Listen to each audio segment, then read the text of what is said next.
नमस्कार, दिन भर की चुनिंदा खबरों के साथ ग्रैंड न्यूज में आपका स्वागत है। मैं हूं मनीष। आइए एक नजर डालते हैं आज की हेडलाइंस की ओर। एनडीआरएफ ने बच्चों को सिखाए आपात स्थिति से निपटने का गुर।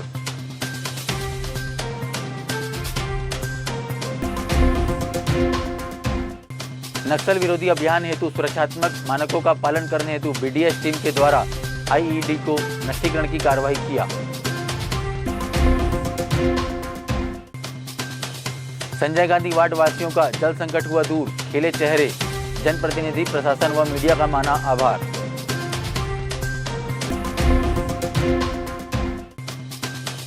और श्री वेंकटेश्वर बालाजी मंदिर का 22वां वार्षिक महोत्सव का हुआ आगाज।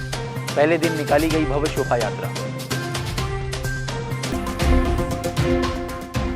अब खबरें विस्तार से।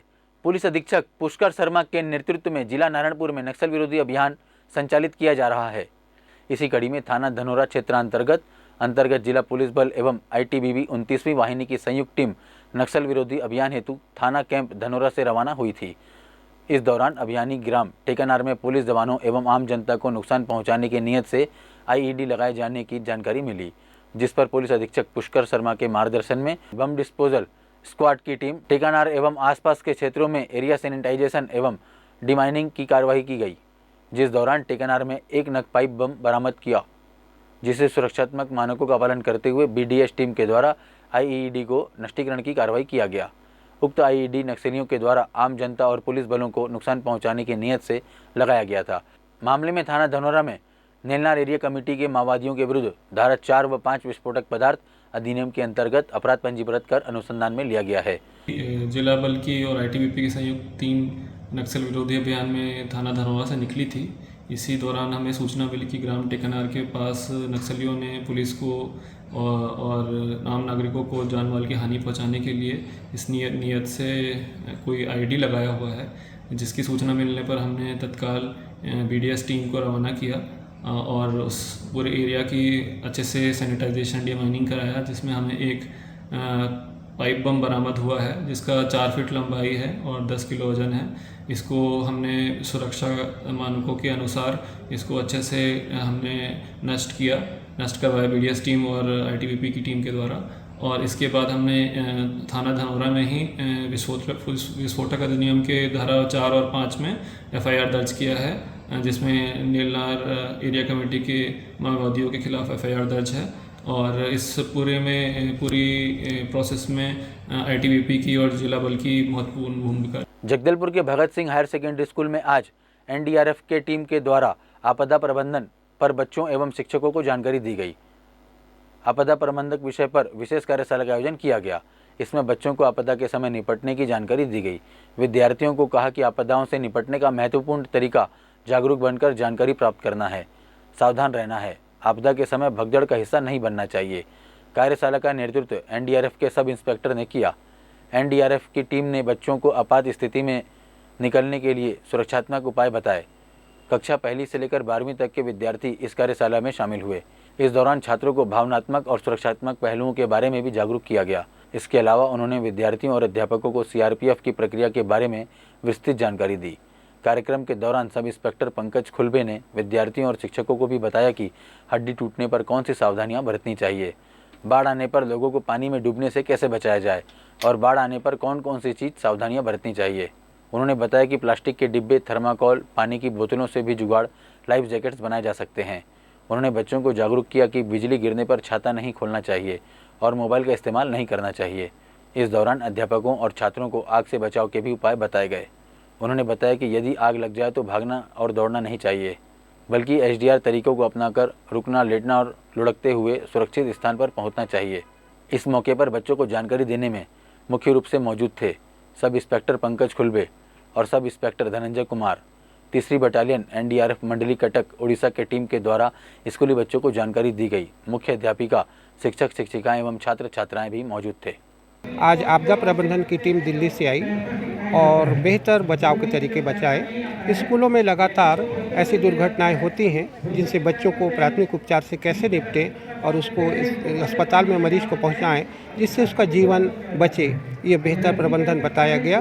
मरीज का जीवन बचे क्षण क्षण बेहतर करें हम आपदा प्रबंधन और सुरक्षित रहे उसका जीवन। यही है बेस्ट आपदा प्रबंधन। जय हिंद, जय भारत। सर ने हमें बहुत कुछ बताया है। एनडीआरएफ हमने टीवी में पहले सुना भी था।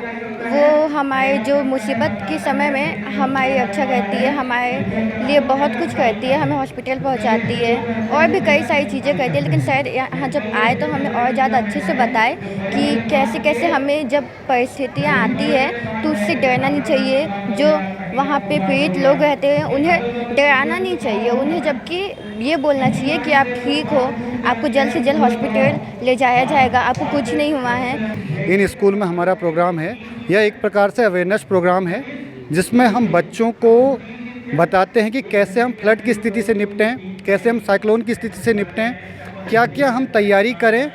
और अगर स्कूल में हम स्पेशली हम बच्चों को इसलिए फोकस करते हैं कि हम कैपेसिटी बिल्डिंग का काम करते हैं ताकि बच्चों को ये बताएं कि अगर बच्चों को कहीं पर कोई फर्स्ट एड देने की ज़रूरत पड़ती है तो उसको क्या क्या करें। इसमें हम बताते हैं कि अगर कहीं पर ब्लीडिंग हो रही है तो ब्लीडिंग को किस तरह से हम कंट्रोल करें, क्या करें और क्या ना करें।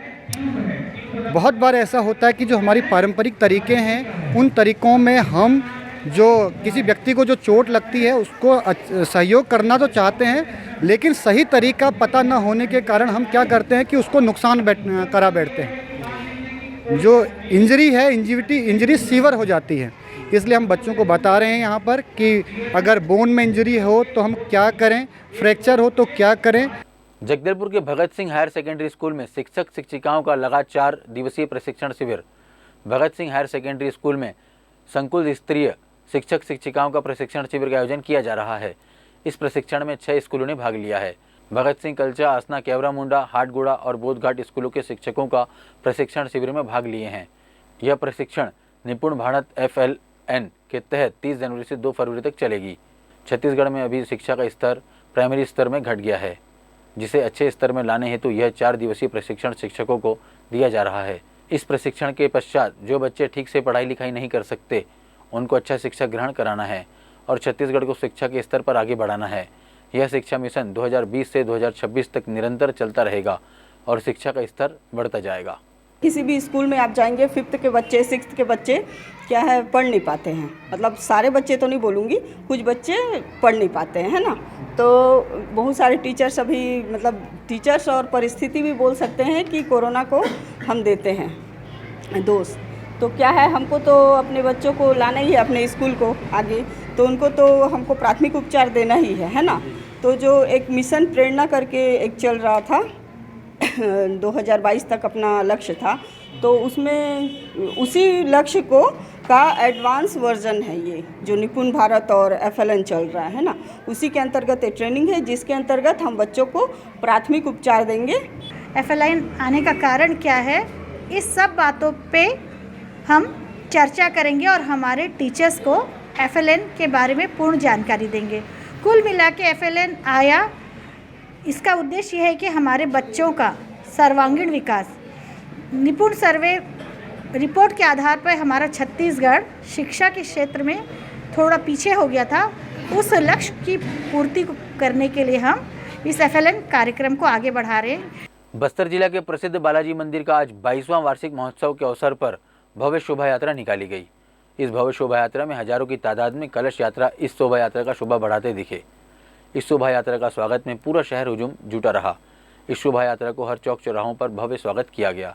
जगदलपुर के राजीव भवन के पास कांग्रेसियों के द्वारा स्वागत किया गया और महावीर चौक के पास जगदलपुर विधायक एवं संसदीय सचिव रेखचंद जैन ने भी इस शोभा यात्रा का जोरदार स्वागत किया और साथ ही साथ भारतीय जनता पार्टी के शहर मंडल के द्वारा बालाजी भगवान का भव्य स्वागत किया गया। आपको बता दें कि 90 के दशक में बनी थी बालाजी मंदिर की योजना। 90 के दशक में आंध्र समाज के पदाधिकारियों ने मंदिर के निर्माण की तैयारी शुरू की थी। 1996 में 29 सदस्यों की समिति ने 2 साल तक तिरुपति सहित आंध्र के अन्य मंदिरों का अध्ययन किया। 1999 में यहाँ भूमि पूजन किया गया। इस मंदिर में तिरुपति से ही लाए गए विग्रह और 2 कलश स्थापित किए गए हैं। इस मंदिर को बस्तर के श्री वेंकटेश्वर बालाजी के रूप में जानते हैं। मंदिर की बनावट तिरुपति बालाजी मंदिर की तरह ही है। पूजा पद्धति भी तिरुपति बालाजी से ली गई है। यहाँ तिरुमाला तिरुपति बालाजी से नियुक्त पंडित पुरोहित ही पूजा करवाते हैं। मंगलवार से मंदिर का 5 दिनी वार्षिक महोत्सव शुरू हुआ। जिसमें बालाजी की भव्य शोभा यात्रा दोपहर 3 बजे से शहर में निकाली गई। यह शोभा यात्रा मुख्य चौक चौराहों से होते हुए बालाजी मंदिर पहुंची। यह महोत्सव का समापन 4 फरवरी को समाप्त होगा।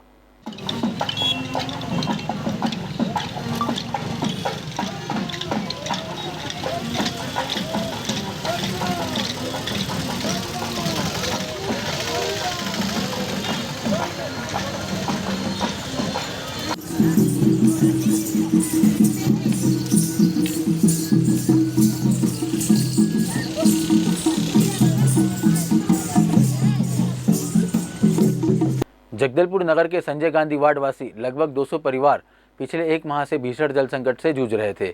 इस खबर को 2 दिन पूर्व हमने प्रमुखता से दिखाया था, जिस पर प्रशासन तत्काल संज्ञान लेते हुए वार्ड वासियों को पानी की समस्याओं से निजात दिलाई है। नगर निगम आयुक्त दिनेश कुमार नाग एवं तहसीलदार जगदलपुर पुष्पराज पात्र स्वयं वार्ड में पहुंचा और खड़े होकर रातों रात बोर खुदवाने का काम करवाए हैं, जिससे वार्ड के लोग में काफ़ी उत्साह व खुशी देखी जा रही है। वहीं मौजूद वार्ड की पार्षद ने जनप्रतिनिधि, नगर निगम व प्रशासन सहित मीडिया को तहे दिल से धन्यवाद ज्ञापित किया है। खासकर मीडिया को बहुत बहुत धन्यवाद देते हुए कहा कि हमारी समस्याओं को प्रमुखता से रखते हुए सभी के संज्ञान में लाया, जिससे आज हमारे वार्ड वासियों की बहुत बड़ी तकलीफ दूर हो रही है। आज 30 दिन कंप्लीट हो गए। 30 दिन के बाद में आज बोर हो रहा है। रेलवे द्वारा आज भी आपत्ति किया गया था, पर स्वयं नगर निगम आयुक्त दिनेश जी के द्वारा यहाँ पर बैठ के बोर को कराया जा रहा है। हम उनका तहे दिल से धन्यवाद देते हैं, वार्डवासी पूरे, और सांसद जी, विधायक जी बिल्कुल इसके लिए लगे हुए थे। मैं हमारे मीडिया साथियों का भी बहुत तहे दिल से धन्यवाद देती हूँ, जिन्होंने इस खबर को कलेक्टर साहब और सभी के संज्ञान में लाया और फिर शहरवासियों को भी इसकी जानकारी दी। और हमारे इस खुशी के समय पे सबसे ज़्यादा योगदान पत्रकारों और मीडिया साथियों का है। देखिए, ये जो क्षेत्र है रेलवे कॉलोनी से लगा हुआ क्षेत्र है और यहाँ ये संजय गांधी वार्ड में शामिल है और 17 जनवरी से लगातार जो है इनके द्वारा मांग की जा रही है कि इनके क्षेत्र में जो पानी की समस्या निर्मित हुई है उसका समाधान हो। नगर पालिक निगम जगदलपुर लगातार इसके लिए प्रयासरत है और हम लोग टैंकर के माध्यम से जो है इनकी व्यवस्था हम लोग बना के रखे हुए हैं। हम लोगों ने यहाँ पर बोर कराई थी और वो रेलवे कानूनी क्षेत्र में शामिल है, तो रेलवे द्वारा उस सप्लाई से जोड़ने के लिए मना किया गया। रेलवे को हम पूरा अवगत करा दिया गया कि आपके क्षेत्र से बाहर यहाँ बोर हो रहा है और वे भी काफ़ी हद तक संतुष्ट हुए हैं। तो निश्चित तौर पे आज सफलता मिली है और हम वार्डवासियों को पानी दिलाने में कामयाब हो रहे हैं। अभी बोर वैसे कंटिन्यू हो रहा है, अभी पानी तो निकल गया है, लेकिन और भी इसको बेहतर करने के लिए हमारी टीम यहाँ पे लगी हुई है। निश्चित तौर पे हम लोग जल्द ही यहाँ पर सुचारू रूप से जल प्रदाय हम लोग यहाँ पर कर सकेंगे और वार्डवासियों को उनकी जो बड़ी समस्या थी उससे हम लोग निजात दिलाने में कामयाब होंगे। कश्मीर की भारी बर्फबारी में राहुल जी के साथ डटे रहे बस्तर सांसद दीपक बैज। कांग्रेस के राष्ट्रीय नेता राहुल गांधी की भारत जोड़ो यात्रा में शामिल बस्तर के यंग टाइगर सांसद दीपक बैज कश्मीर की वादियों में भारी बर्फबारी के बीच डटे रहे। आज कन्याकुमारी से कश्मीर यात्रा की समाप्ति के पश्चात आम सभा हुई। रात से ही भारी बर्फबारी की वजह से श्रीनगर पूरी तरीके से बर्फ की लगभग 1 फीट गहरी सफ़ेद चादर में ढक चुका था। लगातार बर्फबारी के बीच राहुल गांधी के साथ तमाम नेता सभा को संबोधित कर जनता को अमन चैन का पैगाम देने शहर कश्मीर स्टेडियम पहुंचे और भाषण देते रहे। हजारों की संख्या में कार्यकर्ताओं और बड़ी संख्या में कश्मीरी जनता ने उत्साह और जोश के साथ भारी बर्फबारी के बीच कुर्सियों में चढ़कर राहुल गांधी और अन्य नेताओं को सुना। सुरुंदवाड़ा नांगलसर के ग्रामीण वन अधिकार पट्टे की भूमि पर वन विभाग द्वारा तालाब खुदाई जाने के विरोध में कलेक्टर को दिया ज्ञापन। ग्रामीणों का कहना है कि विगत 40-50 वर्षों से वे उस भूमि पर काबिज हैं और खेती किसानी कर रहे हैं। वन विभाग जोर जबरदस्ती कर उनके भूमि पर तालाब खोद रही है। वन विभाग द्वारा उनसे उस जगह से वंचित किया जा रहा है। इस संबंध में एसडीएम नंद कुमार चौबे ने जांच किए जाने की बात कही। 50-60 साल से कमा के खा रहे थे, उस जमीन पे तालाब खोद दे रहे हैं फॉरेस्ट विभाग वाले आके ये कर रहे हैं। तो फिर बाद में गेले फॉरेस्ट वाले से मिले, क्यों खोदवा रहे हो, ऐसा क्या पापी कर रहे हो जनाब, हम राष्ट्रपति से आदेश लेके आए हैं, क्यों नहीं खोदेंगे, हमारा सीमा है, हमारा संधि है। बोले नवागुड़ा लोग सामने आ गए। और नवागुड़ा बीट वाले हमारा बीट है, जो भी करेंगे आप करेंगे बोले, धमकी दे रहे हैं। तो उनके साथ साथ बहुत जन का खेत बर्बाद हो जाएगा। हमारा जो पट्टा ज़मीन है और वन भूमि वाला पट्टा मिला है, उसमें तालाब को खुदवाने के लिए जेसीबी लगाया गया है। ये कितने दिन से चल रहा है काम वहाँ पे? ये तो एक सप्ताह हो रहा है। पट्टा भी दिए हैं लेकिन उसमें नापा जोपा का कोई नहीं, पटोरी लेन देन नहीं है। आप लोग फॉरेस्ट विभाग वाले से मिले क्या जाके? हम लोग मिले ना, हम लोग दूसरा गांव वाले को बोल दिए। उन लोग ग्रामीण आए थे कि उनके ज़मीन पर वन विभाग द्वारा जलाशय का निर्माण किया जा रहा है, वो उनके वन पट्टे की भूमि है। तो अभी एसडीओ फॉरेस्ट को निर्देशित किया गया है, वो जांच करके उसमें रिपोर्ट भी देंगे। क्रैश महाविद्यालय जगदलपुर में वार्षिक खेलकूद समारोह 2022-23 का आयोजन किया गया। कार्यक्रम के उद्घाटन समारोह में मुख्य अतिथि के रूप में रिटायर्ड कमांडर संदीप मुरारका मौजूद रहे। साथ ही महाविद्यालय के मैनेजर फादर थॉमस वीवी, प्राचार्य डॉक्टर फादर थॉमस पीजे, उप प्राचार्य डॉक्टर फादर सैजू पीके और सभी छात्र व शिक्षकगण मौजूद रहे। समारोह की शुरुआत में मुख्य अतिथि द्वारा छात्रों को संबोधित किया गया, जिसमें उन्होंने एक अच्छा खिलाड़ी बनने के लिए छात्र व छात्राओं को प्रोत्साहित किया और अपने जीवन शैली में खेल के महत्व को समझाया। प्राउड फील हो रहा है यहाँ पे आके, बहुत अच्छा लग रहा है कि इतने टैलेंटेड बच्चों के बीच में इतने अच्छे इंस्टीट्यूट जगदलपुर में जो है इतना एजुकेशन जो अपॉर्चुनिटी जो दे रहे हैं बच्चों को। आज स्पोर्ट्स डे है, बच्चों के लिए सबके लिए मेरे एक ही मैसेज है कि जो भी करो लाइफ में पूरी ऑनेस्टी और ईमानदारी से करो, और आपको इतना अच्छा मौका मिला है इतने अच्छे इंस्टीट्यूट में पढ़ने का, उसका पूरा फ़ायदा उठाइए और लाइफ में जो भी हो सकता है अचीव करिए और एक अच्छा इंसान, सबसे पहले एक अच्छा इंसान बनिए, उसके बाद एक कामयाब इंसान बनिए। थैंक यू, जय हिंद। तत्पश्चात छात्रों को छात्र प्रतिनिधि मोहम्मद इम्तियाज़ द्वारा खेल शपथ ग्रहण कराया गया। इसके पश्चात प्राचार्य ने अपने भाषण में छात्रों को प्रोत्साहित किया। मुख्य अतिथि द्वारा मशाल जलाकर खेल गतिविधियों की शुरुआत की गई, जिसमें विभिन्न प्रकार के खेल गतिविधियों को सम्मिलित किया गया, जिसमें छात्र छात्राओं ने बढ़ चढ़कर भाग लिया। सरगुजा जिले की सैकड़ों आंगनबाड़ी कार्यकर्ताओं ने 6 सूत्रीय मांगों को लेकर अनिश्चितकालीन हड़ताल पर चले गए हैं, जिसकी वजह से आंगनबाड़ी संचालन में काफ़ी परेशानियों का सामना महिला बाल विकास विभाग को करना पड़ रहा है। दरअसल सरगुजा जिले के सैकड़ों आंगनबाड़ी कार्यकर्ता एवं सहायिका 6 सूत्रीय मांगों को लेकर अनिश्चितकालीन हड़ताल पर चले गए हैं। इन आंगनबाड़ी कार्यकर्ताओं की मुख्य मांग है कि कलेक्टर दर पर मानदेय दिया जाए, साथ ही नर्सरी शिक्षा उन्नयन को लेकर सरकार से जल्द मांग पूरी करने की बात कही गई है। वहीं कहा कि सरकार ने कहा कि सरकार बनने के साथ ही आपकी मांगों को पूरा किया जाएगा। बावजूद इसके 4 साल बीत जाने के बाद भी मांगें अब तक पूरी नहीं हो सकी है, जिसको लेकर अब आंगनबाड़ी कार्यकर्ता अनिश्चितकालीन हड़ताल पर चले गए हैं। अगर इनकी मांगें पूरी नहीं होती है तो आने वाले समय में उग्र आंदोलन करने की चेतावनी भी दी गई है।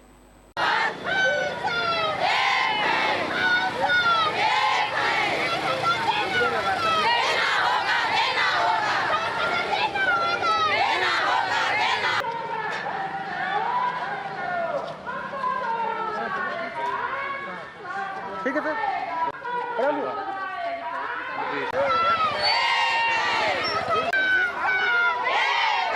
हम लोग की 6 सूत्री मांगे हैं, जिसमें खासकर पहला जो मुख्य मांग हम लोग का है वो है जो सरकार वादा किया था कि हमारा जैसे सरकार आएगा हम 2 महीने के अंदर आपको कलेक्टर वेतन देंगे और नर्सरी शिक्षा में उन्नयन करेंगे। आज 4 साल बीत गया, सरकार को कोई सूद नहीं है, एक बार भी कोई खबर नहीं लिया, ना कोई, सिर्फ आश्वासन ही दिया जाता है हमको और कुछ नहीं। हम सरकार से बस यही रिक्वेस्ट करते हैं कि इस बार आश्वासन से हमारा पेट नहीं भरेगा, जो उन्होंने वादा किया है वो वादा को हमारा निभा दे। वादा नहीं निभाएंगे तो क्या करेंगे आप लोग? अभी तो हम लोग अनिश्चितकालीन हड़ताल में बैठे हैं, जब तक सरकार हमसे कोई वार्तालाप नहीं करता है, हमसे कोई वादा नहीं करता है, जब तक वादा हमारा पूरा नहीं करता है, जब तक हमारे मानदेय पर कोई विचार नहीं करेगा, तब तक हम अनिश्चितकालीन हड़ताल पर बैठेंगे।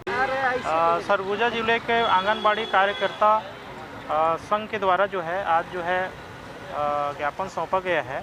उनका 6 सूत्री मांग है, जो कि माननीय सीएम साहब के नाम से है। माननीय सीएम साहब के पास में उचित माध्यम से उसको भिजवा दिया जाएगा। ठीक, क्या मांगे थी सर? उसका विभिन्न 6 सूत्री मांग है, जिसमें उसका वेतन का मुख्य मांग है। ग्रैंड न्यूज़ में आज बस इतना ही। कल फिर आपसे मुलाकात होगी कुछ और खबरों के साथ। तब तक के लिए दीजिए इजाज़त। नमस्कार।